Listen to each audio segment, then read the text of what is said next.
He has. Oh, he's got a bright yellow wing as well.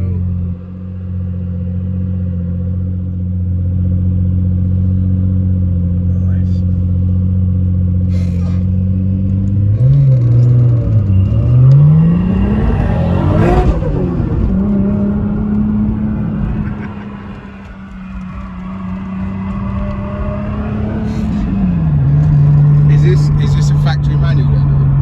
No, it's not factory manual. It's basically it's an original 3-litre auto, like naturally aspirated auto, and then place in Japan called Garage Feast, I think it was. Basically, yeah, just went to town. They're basically manual conversion, gritty turbo, etc.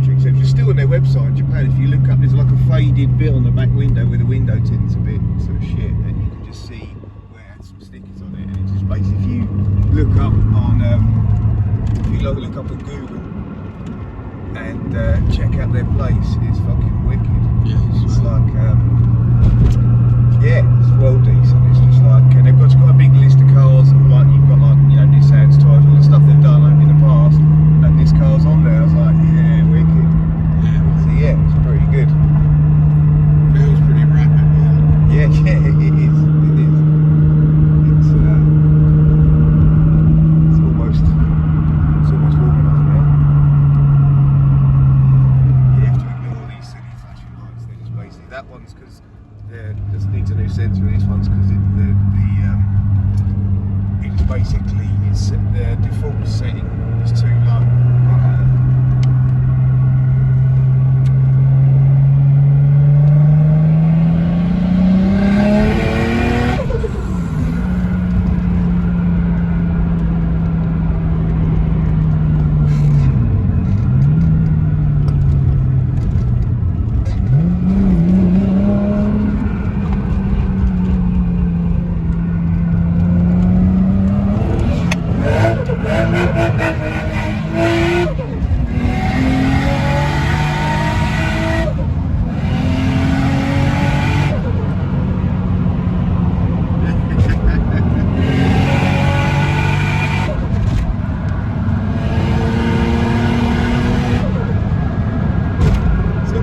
Fifth gear pull, isn't there? Yeah, it does.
Yeah, I'm not sure. I've never had the diff out. Never really had. The only thing I've had apart is just the actual engine itself, not any of the axle and stuff like that. But when I change the subframe, I might pull it out and have a look. Obviously, the diff casing and stuff in the similar ratio is. But yeah, I'm not really sure. Yeah. Exhaust, no, it's wicked. Ah, it's mental, man.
yeah, basically allows. I used it for a drift Matsuri one year, and because the 180, that's the year the 180 went wrong, and yeah, basically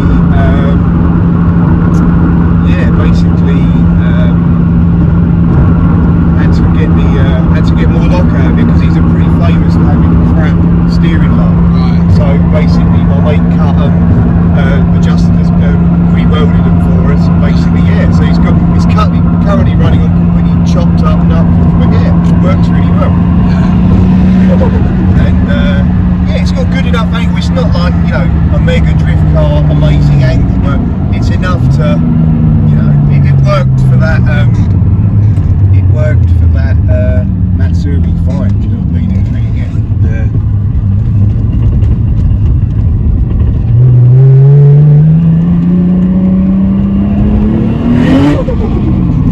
Acceleration is unbelievable. It's only running a bar as well. It could run more boost, but like because it's still NA, you know, because it's still NA. It's just like no, I don't really want to stress it out too much. It does what it, you know, it's good enough for me for what it does. Right. That's unbelievable. It's not like it's just like a fun car that you can use for a bit of drifting if you want, or for just a bit of fast road stuff, and just because it's got an external gate and it just sounds wicked. Do you know what I mean? It's like that soundtrack is like I haven't got any other cars with that sort of turbo sound, so obviously or a 2J even. So yeah, as I say, because it's still running that slightly higher compression ratio, you can still run that quite big turbo, and it's still quite responsive. It's, you know, in second, how responsive is that for a car? That's ridiculous. Considering it's like naturally aspirated. Yeah. Do you know what I mean? It's just like, well, sorry, considering it's naturally aspirated engine, Yeah, it was, anyway. yeah. You know, so yeah. It's a shocker, mate, to be honest with you. It's that low down response that I'm so surprised about, because obviously you normally get, well, I suppose it's all to do with setup, isn't it? But you normally get like a heap of top end, Yeah. or mid range, you know. It's just there, isn't it? Bloody hell. Yeah, no, it's when I bought it, it didn't run properly, so it's had a problem with the distributor and stuff. And then when I got that fixed and changed it for coils, then it turned out that the clutch had gone, so I had to replace the plates in the clutch. It's got like a twin plate clutch, but you can buy it's basically an OS Geek and twin plate clutch. But I bought a rebuild kit for it, replaced that. And yeah, got it mapped ever since then. You know, apart from replacing a few bits and bobs, I didn't really need replacing. I just wanted to replace them because I fancied it. It's just been spot on really, to be honest. Well reliable. You know, like obviously the oil cooler went, so I had to replace that. It sat on my driveway for like 3 years, not even being used. To be honest, it just sat there. But I just. How often did you have people knocking on your front door in that 3 years? You know what? Never. Really? Yeah, no, it's This thing's sick. yeah, no one ever knocks, which is good. That's why I planted that bush along the front as well, because like just to sort of keep people's eyes out of the way, because there is like the Soarer, the 300ZX, you know, like there's a 180SX and all this. And I was just thinking, like, you know, you don't want anyone coming along and trying to tow away in the middle of the night or whatever. So. Every time I go on holiday, I always just block the van in out the front and just make sure like no one's getting in there.